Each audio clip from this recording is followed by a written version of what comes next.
ഇപ്പൊ നമ്മുടെ ലാലേട്ടന് കഷ്ടകാലം തന്നെയാണ്. കാരണം എന്താന്ന് വെച്ചാൽ പുള്ളിയുടെ പടങ്ങൾക്ക് ഇപ്പൊ നല്ല റിപ്പോർട്ട്സ് ഒക്കെ കുറവാണ്. നേര് ബ്ലോക്ക് ബസ്റ്റർ ആയെങ്കിലും പിന്നെ വന്ന വാലിബൻ സോകമായിരുന്നു.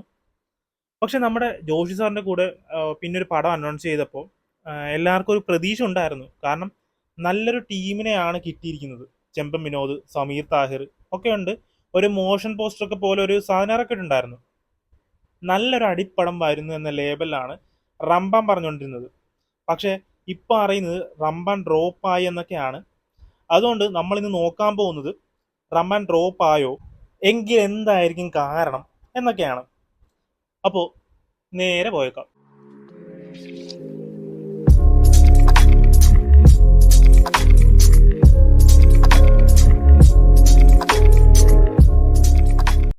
റംബാൻ സിനിമയുടെ ക്രൂവിന്റെ അടുത്ത് നിന്ന് ഒരു ഒഫീഷ്യൽ കൺഫർമേഷനും വന്നിട്ടില്ല റംബാൻ ഡ്രോപ്പ് ആയി എന്ന്.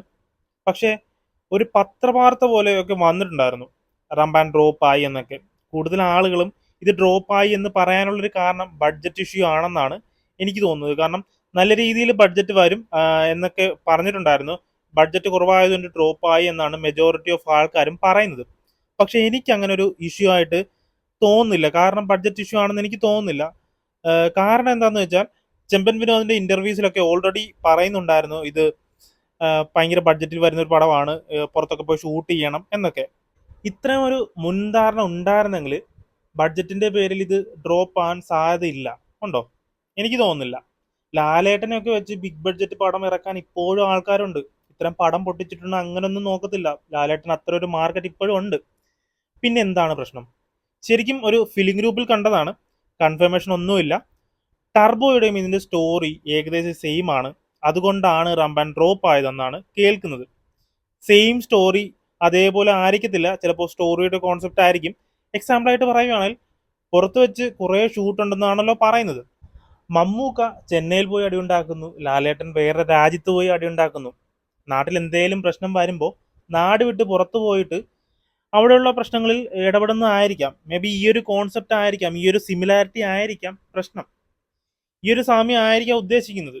പേഴ്സണലി എനിക്കും ഈ ഒരു കാര്യം തന്നെയാണ് തോന്നുന്നത്. കാരണം ഇതിന്റെ പോസ്റ്റർ ഒക്കെ കണ്ടിട്ട് അങ്ങനെ തന്നെയാണ് തോന്നുന്നത്. ഈ ഒരു പോസ്റ്റർ നിങ്ങൾ ചിലപ്പോൾ കണ്ടു കാണും, ലാലേട്ടൻ അതിന്റെ പുറത്ത് കയറിയൊക്കെ നിൽക്കുന്നത്. ചെറിയൊരു സാമ്യം തോന്നി ഈ ഒരു കണക്ഷനും കൂടെ കേൾക്കുമ്പോൾ. ഇതും പറഞ്ഞ് നല്ലൊരു അടിപ്പടം ലോഡിങ് എന്നൊക്കെ പറഞ്ഞായിരുന്നു വന്നുകൊണ്ടിരുന്നത്. ഇത് തന്നെ ആകണം എന്ന് ഒരു സാധ്യതയില്ല. കാരണം എന്താന്ന് വെച്ചാൽ ഇത് ഒഫീഷ്യൽ കൺഫർമേഷൻ വന്നിട്ടില്ല റംബാൻ ഡ്രോപ്ഡ് എന്നും പറഞ്ഞു. ഇനി ഡ്രോപ്പ് ആയില്ലെങ്കിലും പ്രശ്നമൊന്നുമില്ല, നല്ലൊരു പടം കിട്ടിയാൽ മതി. നിങ്ങളിലേക്ക് ഈ ഒരു കാര്യം ഒന്ന് എത്തിച്ചെന്നേ ഉള്ളൂ, ഞാൻ അറിഞ്ഞ കാര്യം നിങ്ങളിലേക്കൊന്ന് എത്തിച്ചെന്നേ ഉള്ളൂ. നിങ്ങൾക്ക് എന്താണ് തോന്നുന്നത്? ഇത് ഡ്രോപ്പ് ആയിട്ടുണ്ടോ? ആയിട്ടുണ്ടെങ്കിൽ ഇതിന്റെ സ്റ്റോറി ആണോ എന്നൊക്കെ ഡൗട്ട് ഉണ്ടോ? ഒന്ന് കമന്റ് ചെയ്തേക്ക്. വീഡിയോ ഇഷ്ടപ്പെട്ടെങ്കിൽ ലൈക്ക് ചെയ്യുക, ഷെയർ ചെയ്യുക.